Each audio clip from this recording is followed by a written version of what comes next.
बुधवार व्रत की कथा सुनने मात्र से मिलेगी अपार धन संपत्ति तथा मिलेगा तीनों लोकों का वैभव। होगी आपके घर में सुख, शांति और समृद्धि। मित्रों, सादर जय श्री कृष्ण। हमारे YouTube चैनल में आप सभी का बहुत बहुत स्वागत है। मैं हूं आपके साथ आचार्य धर्मेंद्र शास्त्री। आज हम आपको बुधवार के व्रत का विधान तथा बुधवार की कथा सुनाने जा रहे हैं। इस कथा को अंत तक जरूर सुनिएगा और अधिक से अधिक लोगों को शेयर भी करिएगा। बुधवार का दिन भगवान श्री गणेश जी का दिन माना जाता है और बुध ग्रह की प्रसन्नता के लिए भी बुधवार का दिन का व्रत किया जाता है। बुध ग्रह को चंद्रमा और बृहस्पति दोनों अपना पुत्र मानते हैं, इसलिए माना जाता है कि बुध में चंद्रमा और बृहस्पति दोनों के गुण विद्यमान है।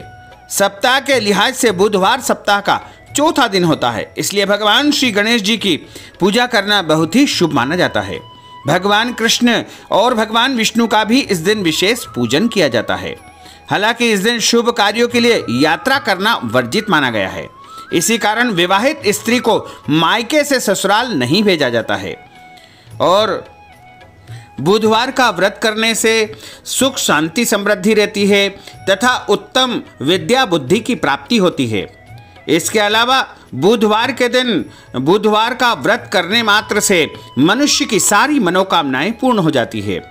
बुधवार का व्रत किसी भी बुधवार से आप शुरू कर सकते हैं और बुधवार के दिन आपको प्रातः काल उठना चाहिए, जल्दी उठ करके स्नान करना चाहिए, शुद्ध वस्त्र धारण करना चाहिए।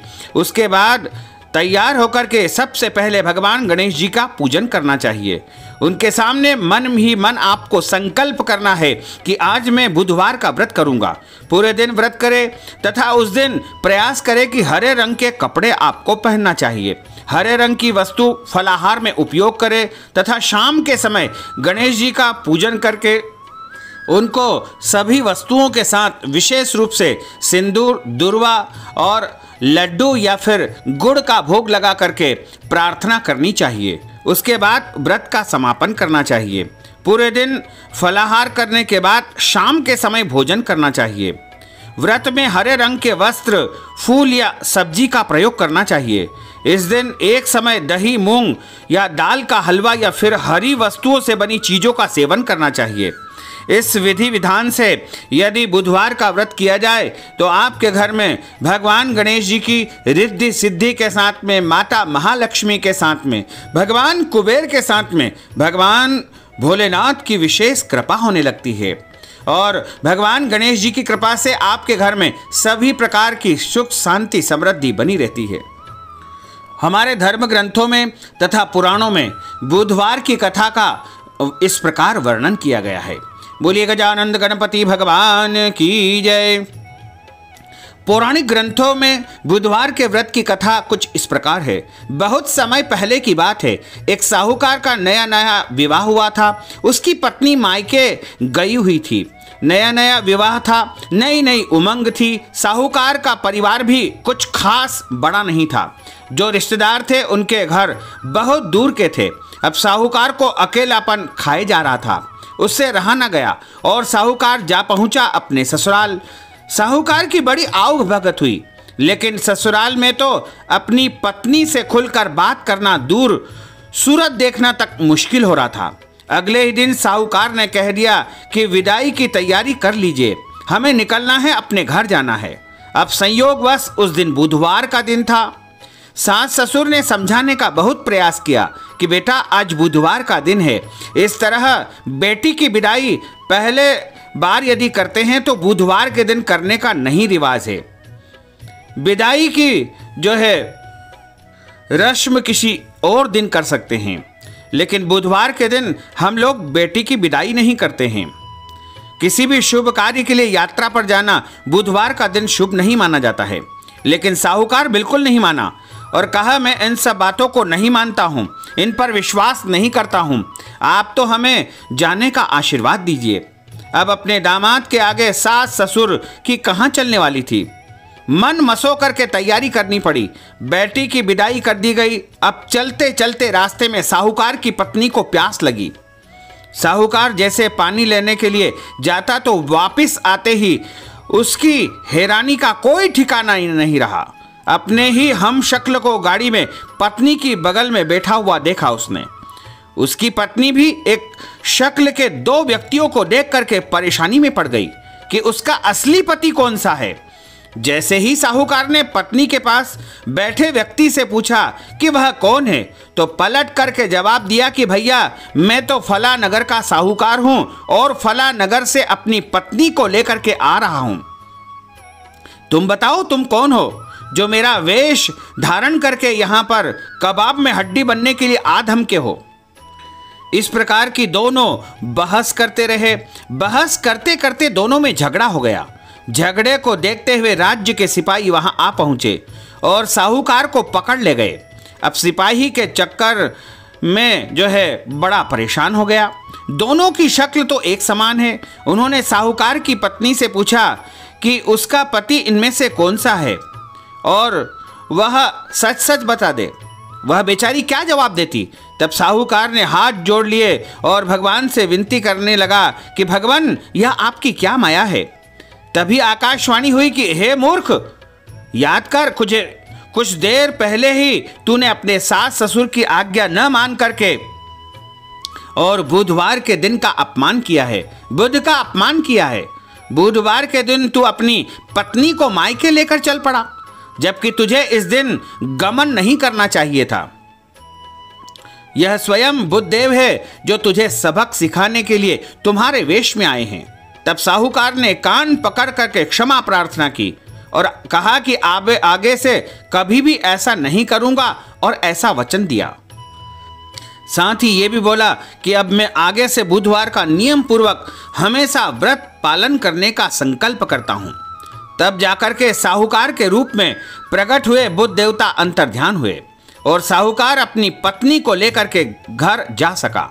इस घटना के पश्चात साहूकार और उसकी पत्नी नियमित रूप से बुधवार का व्रत करने लगे।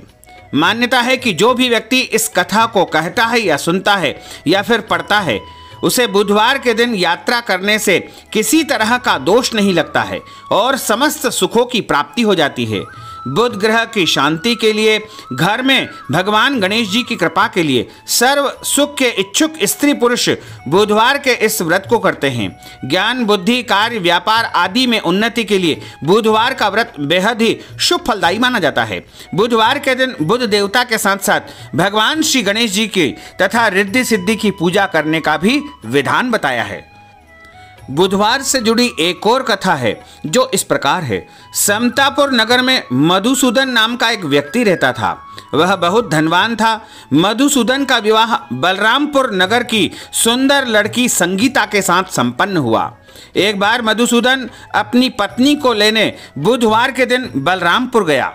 मधुसूदन ने पत्नी को माता पिता से संगीता को विदा करने के लिए कहा। माता पिता बोले, बेटा आज बुधवार है और बुधवार को किसी भी शुभ कार्य के लिए यात्रा नहीं करना चाहिए। लेकिन मधुसूदन एक नहीं माना।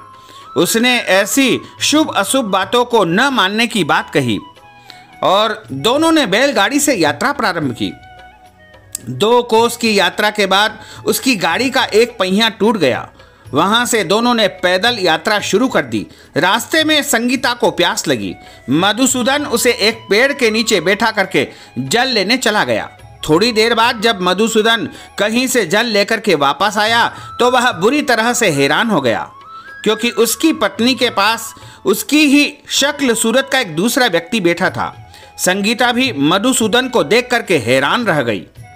वह दोनों में अंतर नहीं कर पाई। मधुसूदन ने उस व्यक्ति से पूछा कि तुम कौन हो और मेरी पत्नी के पास क्यों बैठे हो। मधुसूदन की इस बात को सुनकर के उस व्यक्ति ने कहा, अरे भाई, यह मेरी पत्नी संगीता है। मैं अपनी पत्नी को ससुराल से विदा कराकर लाया हूँ, लेकिन तुम कौन हो जो मुझसे ऐसा प्रश्न कर रहे हो। मधुसूदन ने कहा कि तुम जरूर कोई चोर या ठग हो। यह मेरी पत्नी संगीता है। मैं इसे पेड़ के नीचे बैठा करके जल लेने गया था। इस पर उस व्यक्ति ने कहा कि अरे भाई, झूठे तो तुम बोल रहे हो। संगीता को प्यास लगने पर जल लेने तो मैं गया था। मैंने तो जल ला करके अपनी पत्नी को दे दिया। अब तुम चुपचाप यहाँ से चलते बनो, नहीं तो मैं सिपाहियों को बुला करके तुम्हें पकड़वा दूंगा। दोनों एक दूसरे से झगड़ा करने लगे। उन्हें लड़ते देख करके बहुत सारे लोग वहां पर एकत्रित हो गए। नगर के कुछ सिपाही भी वहां आ गए। सिपाही उन दोनों को पकड़ करके राजा के पास ले गए। सारी कहानी सुन करके राजा भी कोई निर्णय नहीं कर पाया। संगीता भी उन दोनों में से अपने वास्तविक पति को नहीं पहचान पा रही थी। राजा ने उन दोनों को कारावास में डाल दिया। राजा के फैसले पर असली मधुसूदन भयभीत हो उठा। तभी आकाशवाणी होती है कि हे मधुसूदन, तूने संगीता के माता पिता की बात नहीं मानी और बुधवार के दिन अपनी ससुराल से प्रस्थान किया है। यह सब भगवान बुद्धदेव के प्रकोप से हो रहा है। मधुसूदन ने भगवान बुद्धदेव से प्रार्थना की कि हे भगवान बुद्धदेव, मुझे क्षमा कर दीजिए, मुझसे बड़ी गलती हो गई है। भविष्य में कभी भी बुधवार के दिन इस तरह किसी विशेष कार्य के लिए यात्रा नहीं करूंगा। सदैव बुधवार का पालन करूंगा और बुधवार का व्रत करूंगा। मधुसूदन के प्रार्थना करने से भगवान बुद्धदेव ने उसे क्षमा कर दिया। तभी दूसरा व्यक्ति राजा के सामने से गायब हो गया। राजा और दूसरे लोग इस चमत्कार को देख करके हैरान हो गए। भगवान बुद्धदेव की इस अनुकंपा से राजा ने मधुसूदन और उसकी पत्नी को सम्मान पूर्वक वहां से विदा कर दिया। कुछ दूर चलने पर उन्हें बैलगाड़ी मिल गई। बैलगाड़ी का जो टूटा हुआ पहिया था वह भी जुड़ गया। दोनों उसमें बैठ करके समतापुर की ओर चल दिए। मधुसूदन और उसकी पत्नी संगीता दोनों बुधवार का व्रत करते हुए आनंद पूर्वक जीवन यापन करने लगे। इस तरह भगवान बुद्धदेव की कृपा से उनके यहाँ खुशियां बरसने लगी और उनके यहाँ संतान की प्राप्ति भी हो गई। इस तरह जो स्त्री पुरुष विधिवत बुधवार का व्रत करके इस व्रत कथा को सुनते हैं, सुनाते हैं, उनके सारे कष्ट संकट दूर हो जाते हैं तथा उनके घर में सुख शांति समृद्धि का वास होने लगता है।